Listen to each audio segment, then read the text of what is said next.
Most people train hard, but not smart. Today, I'm going to show you how to hit the right heart rate every time.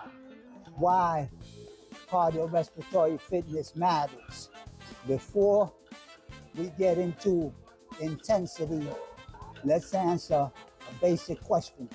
Why do we do cardiorespiratory fitness? What's the purpose? And what's the goal? Cardiorespiratory fitness, also called CRF, cardiovascular fitness, cardio endurance, or aerobic endurance, is the ability of your heart and lungs to deliver oxygen to your working muscle during exercise. Higher CRF is one of the strongest predictors of good health.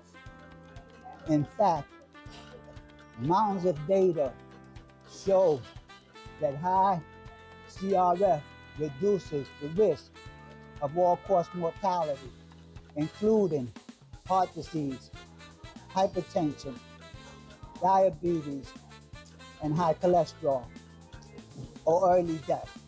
So when we create exercise programs for clients, we need to know their starting intensity level so they feel comfortable, safe, and motivated to continue. How do you know the right intensity level? There are 3 quick, reliable ways to measure cardiorespiratory intensity.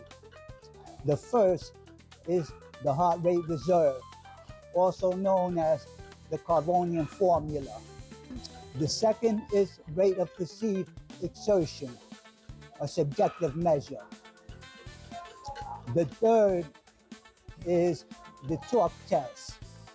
Let's walk through each one. Heart rate reserve, also known as the Karvonen formula, is one of the most precise ways to measure aerobic intensity. Step 1, find the heart rate max. Heart rate max is 220, take away the age. For example, for a 35-year-old, 220 take away 35 equals 185 beats per minute. Step 2, find the resting heart rate, the heart rate at rest. You can measure resting heart rate by taking a pulse first thing in the morning, or you can have the client sit upright, relax for 5 minutes. No caffeine, no exercise beforehand. Let's say Yolanda's resting heart rate is 70 beats per minute. Step 3, use the Karvonen formula to determine the right intensity level or the target heart rate. So target heart rate equals heart rate max, take away heart rate at rest, times intensity plus heart rate at rest. So Yolanda's numbers are 185, heart rate max, heart rate at rest equals 70, and heart rate reserve equals 185. Take away 70 equals 115 beats per minute. She has been training at the upper end of the moderate intensity, 59%, and wants to progress to vigorous intensity, starting at 65%. So target heart rate equals 115 times 0.65 plus 70. 75 plus 70 equals 145 beats per minute. That's her intensity level. If we use the upper end of the vigorous, 89%, the target heart rate becomes 172 beats per minute, increasing just 6% from the 59 to 65% is enough to challenge her safely while keeping her engaged. Now that you have a range, you can progressively improve her CRF over time and always ask for feedback. The second method, rate of perceived exertion, is the Borg rate of perceived exertion scale from 6 to 20. 6 being the lightest, 20 the hardest. It's a subjective measure of how hard the client feels they are working. Here's how it aligns with intensity. 10 through 11 is light activity. That's 30 to 39% heart rate reserve. 12 to 13 is moderate intensity. 40 to 59% heart rate reserve.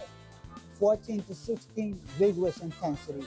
60 to 89% heart rate reserve.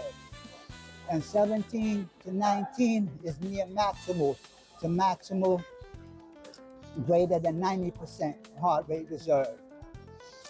Rate perceived exertion gives the client own perception, which you can compare to the heart rate reserve percentage.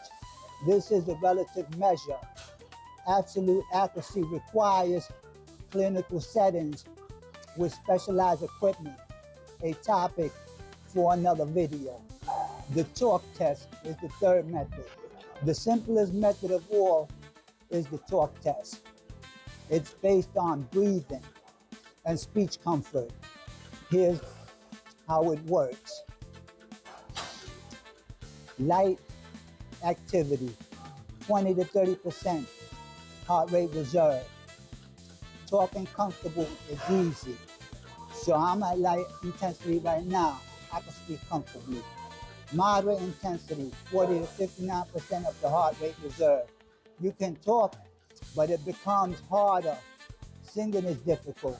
So vigorous intensity, 60 to 90% of the heart rate reserve.